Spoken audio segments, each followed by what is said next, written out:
Imagine walking away from a 28-year executive management career in corporate America to pursue your passion of empowering the world, giving them the tools they need to live their dreams. The Living by Design Show with Kathy Holloway Hill. Impactful, informative, empowering. Take a look at a few of the guests that have been on the show.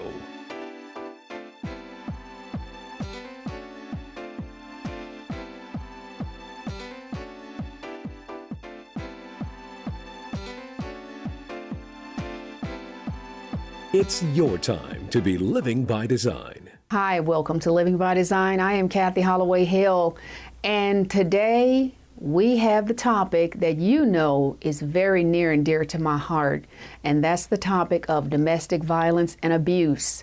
We are here today at the Beacon of Hope Center for Women, and we have the pleasure of speaking with Ms. Judy House, who is the Director for Victim Advocacy Services. And I am really happy, Judy, that you have decided to talk to us today about this very important topic. Thank you very much. Yes, absolutely. Now, we know there has been a lot of publicity and a lot of media attention on this topic, so much so that even though it wasn't enough that there were millions of victims already reported, there are tons of unreported cases, and all of a sudden there are tons of cases that are coming out in the media with the National Football League and the National Basketball Association and all of these professional industries, professional sports industries, and now it's becoming a major issue. So I've always known it was a major issue. So with all of that going on, we know that it's something that we've got to address. So let's just talk a little bit about here in Central Indiana. What are some of the stats as far as the ladies that you see coming here to the Beacon of Hope Center? Well, many of the women that we serve come here through a variety of different sources. Sometimes they're referred through other social service agencies. Many of them are seeking shelter. And the problem that we have is that there aren't enough shelter space available for everybody that's seeking services. Right. And so we have to try to find alternatives so that they too can leave their abusive situation. Awesome. That's very good. Now let me ask you this question. When the ladies come here for assistance, do you train them, teach them, tell them what to look for? Because I don't know, sometimes they are not interested in getting back in a new relationship, but if they are interested in going that route, do you provide classes or training of any sort to help them know what to look for the next time? Yes, we provide education. Many of them don't realize that they are in an abusive situation to begin with, and they also may be compelled to go back to their abuser. And so what we try to do is we try to educate them that they may not be in a healthy situation and that there are resources out there that are available to help them if they choose to get out. Now, we don't tell them that they need to get out. Right. We aren't there to do that, but what we do try to do is help them with safety planning so that they can make a safe escape. We help them with community resources that they may not be aware of. And we're there as a follow-up support network for them. Often they don't have family and friends that they can go to that they can get that needed follow-up support.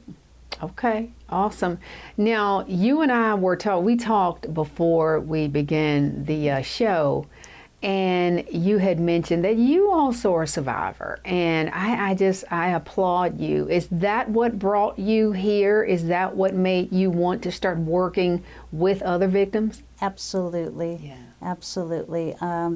Once I was able to heal and I was able to rebuild my life, I started to feel a compassion to help others, and that's basically what brought me to helping other domestic violence survivors. Excellent. How long did it take you once you came out of your situation to decide, I want to be in this type of job and I want to help other people?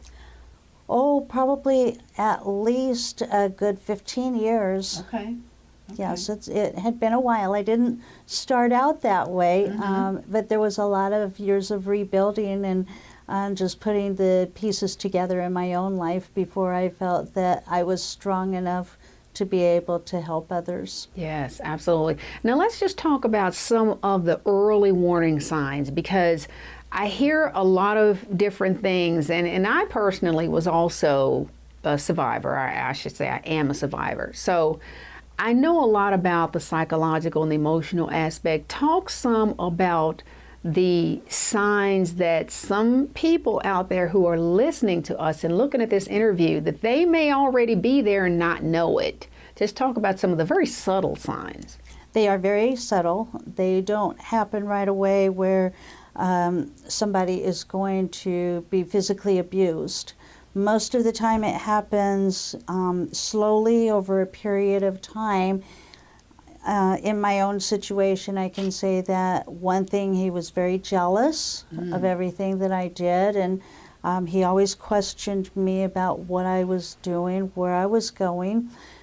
He came across as very caring at first, but over a period of time, I recognized that it was turning into a possessiveness. And those are some of the signs that a lot of times the perpetrator, the batterer, the abuser will come across as somebody that cares a lot for them, that wants to be there for them in the situation, but it turns into something that can be very much a strangling relationship where she doesn't feel like she can do anything on her own.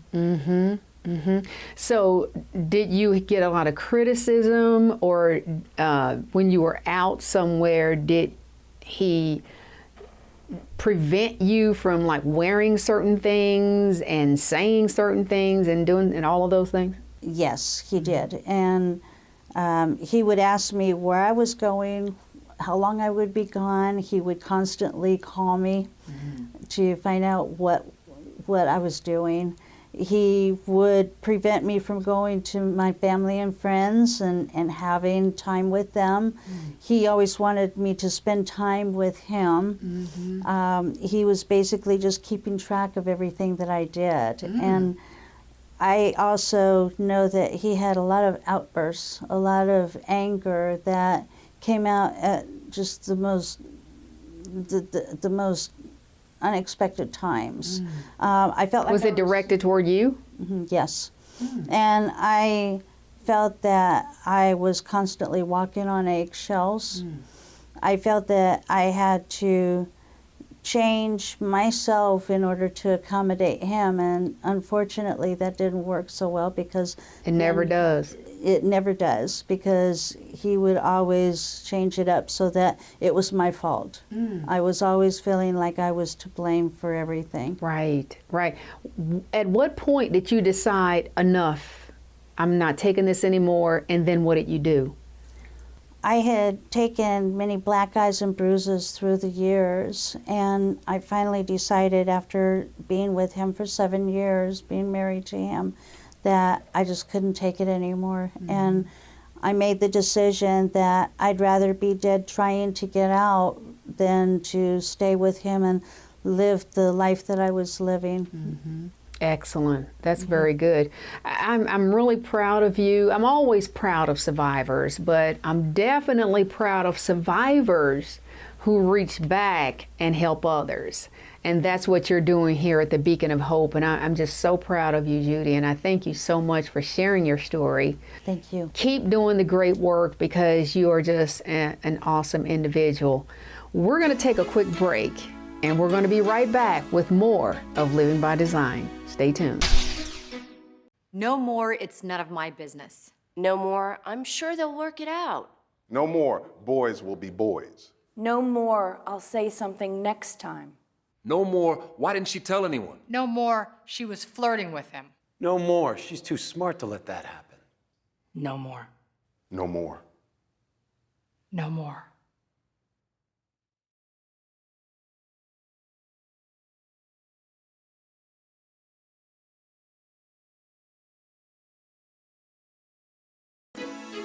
Welcome back to Living by Design. And as you heard in our first segment, there are a lot of domestic violence cases in our nation, and there are really a lot of things going on in our professional sports industries right now. And that's why I really want to bring awareness to this topic.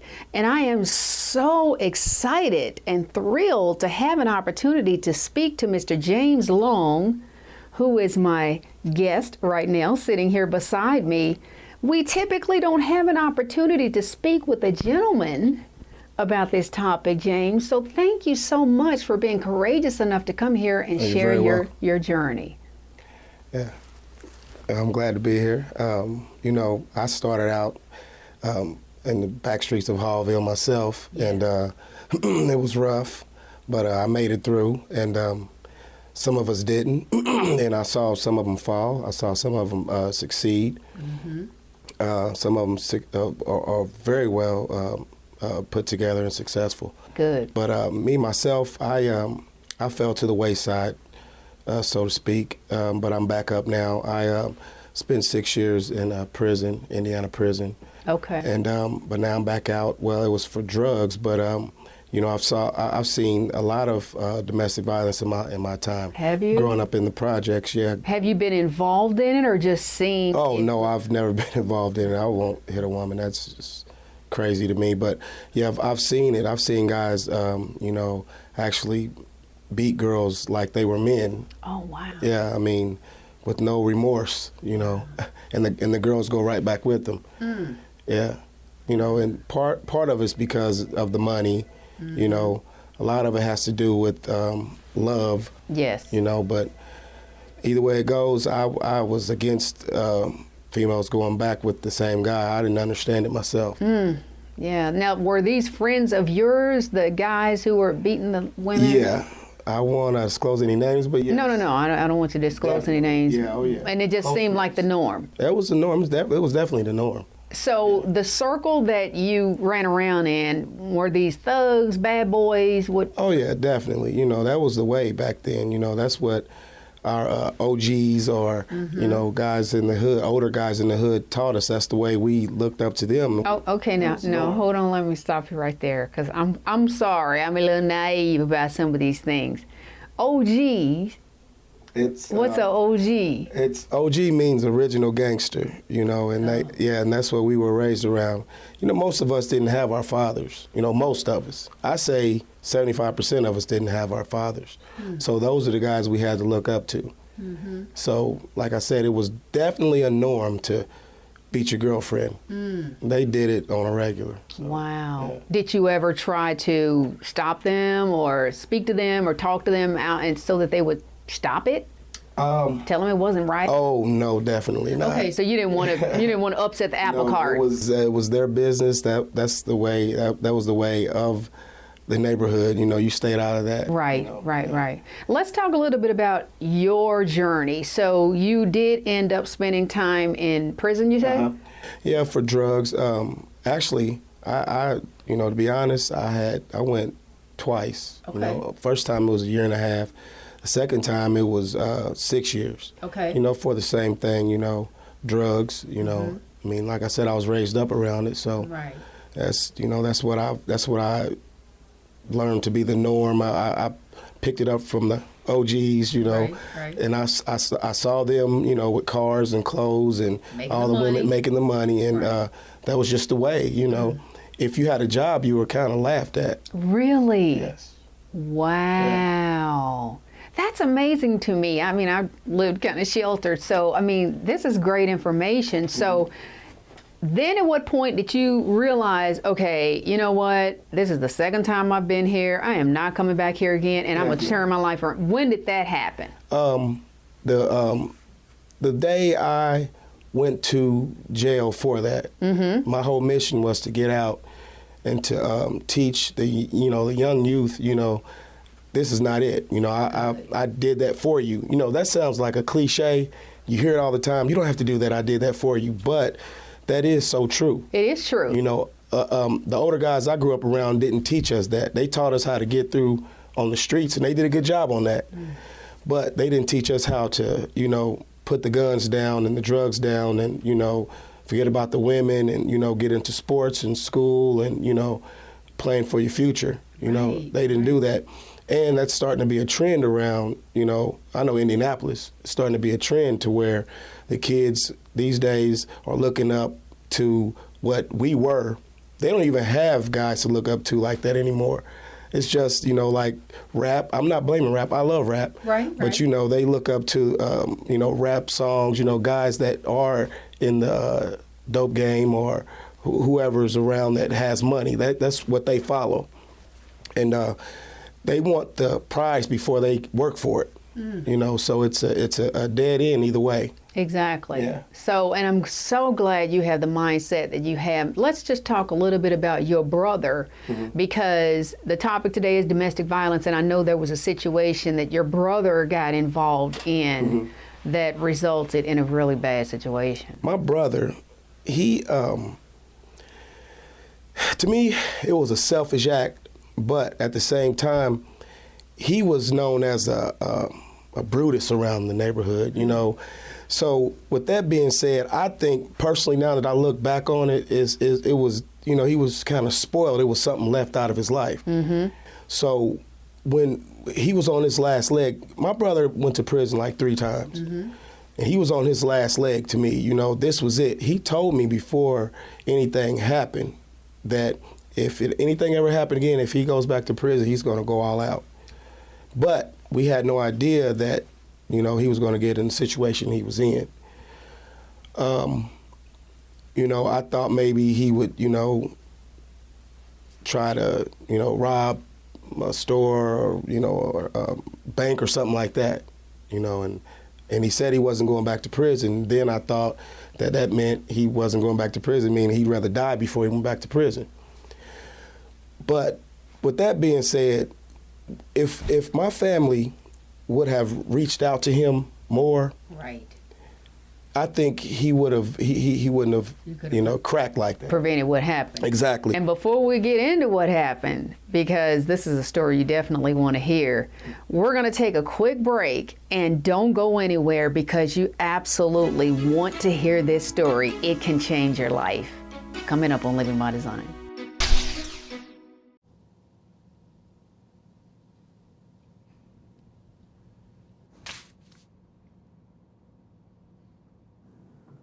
Take it back.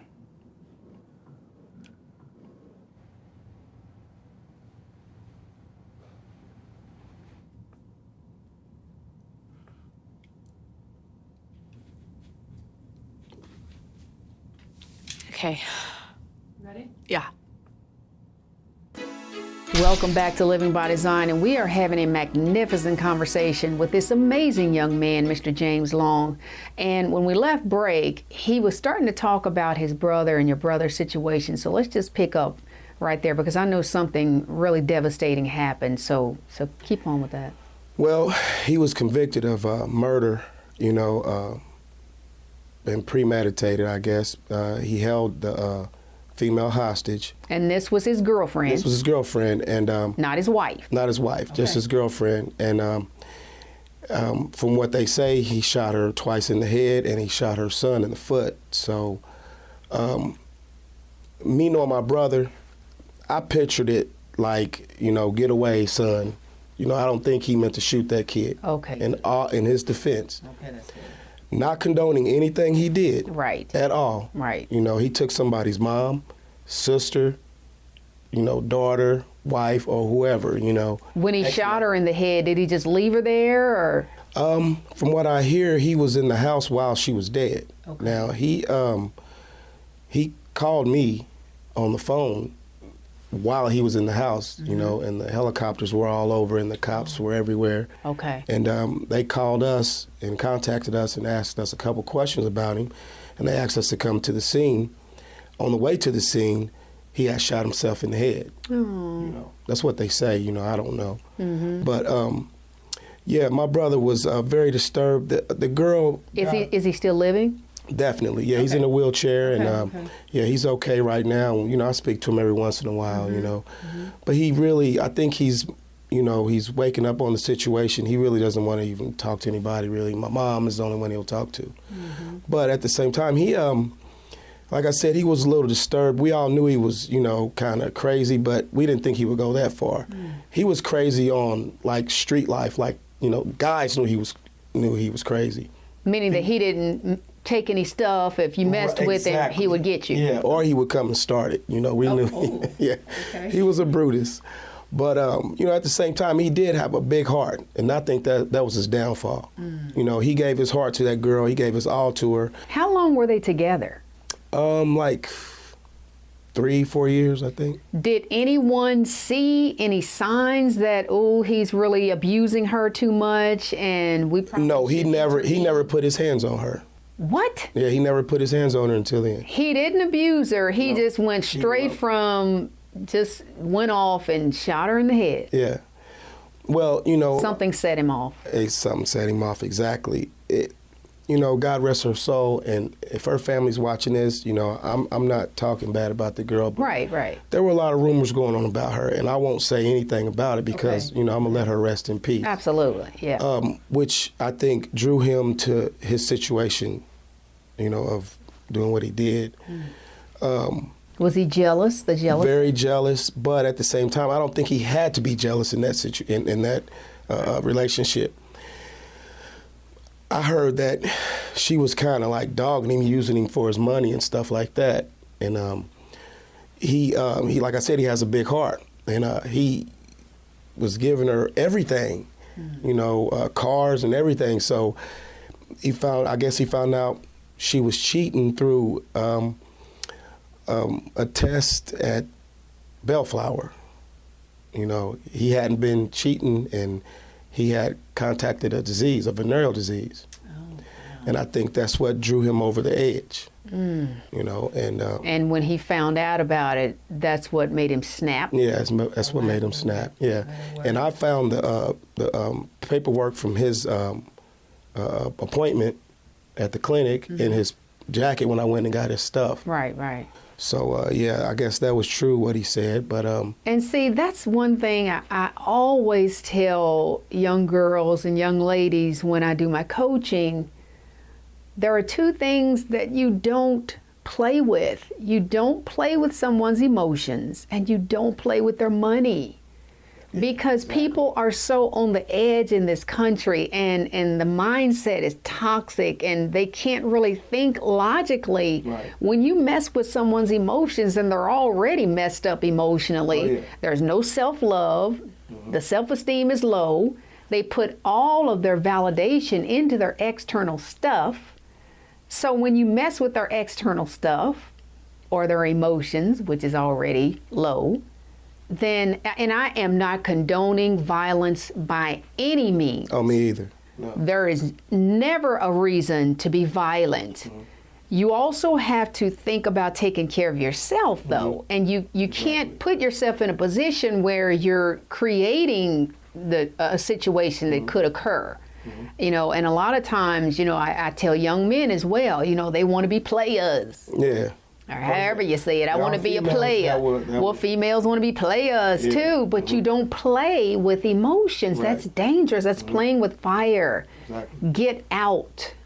Get out. Get out of the situation. That is the remedy, and that's the only remedy. Wouldn't you agree? Oh yeah, and there are signs to that also for the young females to see. You know what jealousy is. Everybody knows what jealousy is. Absolutely. Control. Yeah. Once he start being controlling and not wanting you to have friends and you know, not wanting you to be around your family, and you know, he wants you all to himself, then that's the big sign. You know, I wouldn't say get away, try to talk it out. If it doesn't work that way, then it's time to make a move. Exactly. Yeah. Because, everyone goes through some jealousy moments at some point. Oh, yeah. But when it turns to control and threats and those types of things, then, you know, or physical, you know, physical violence of any sort, then those are clear signs. Exactly. There is no amount of money in the world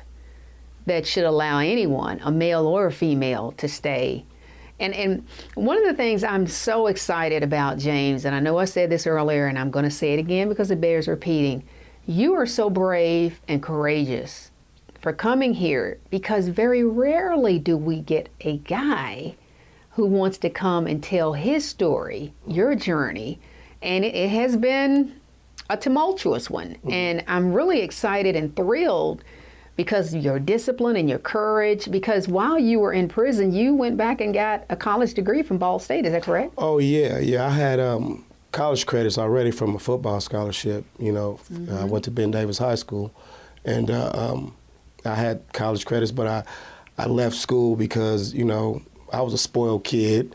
I felt that I should have started, over this guy, and I didn't start in football, so I left school. I just needed a reason to leave anyways. I wasn't really ready. But I had credits at the end of the day. But, yeah, when I went to prison, I finished up. Okay. Definitely, and it's a blessing. And what did you major in? Psychology. Yeah. Really? Definitely. Yeah. That's awesome. Yeah. I am so proud of you. Yeah, but you can't use it with the X on your name. There's an F on your report card. That is a felony. Well, now they have programs to get expunged. I'm encouraging guys and females to go out there. If you have felonies, to go get it expunged. You can only do it one time. You have to make sure everything's involved. And they might do your BMV record also. You can try to throw that in there also. But when that's done and the marks are off your report card, you can go and be a regular guy, regular girl, and get a career, not a job, and live your life. And that's what I'm doing. That's what I'm on right now. That is absolutely awesome. And it's free. You are just the epitome of what Living by Design is all about, because so many people use their previous journey. Oh, it was painful. Oh, I'm a victim. I didn't get treated fairly. Oh, I've served time, and whine and all blah, blah, blah. All the above, but you have to overcome that. Absolutely. And you have done that. Definitely. You have done that. The day I stepped out, I was on a mission, Yes, absolutely. And now you have that experience, because as Judy and I mentioned, you can't teach experience out of a textbook. No. You can't do that. And you've got the experience, and you're giving back, you're reaching back, and you're helping others. And I just so appreciate that. James, thank you so much for joining us here on the show. And may God bless you and continue to use you to help the lives of our young people, because we really, really, really need you in our community. Appreciate it. And our nation. We thank you for joining us for this episode of Living by Design, and we hope that we said something to make you want to transform your life. It's never right, so don't take it. Thanks, and we'll see you next week.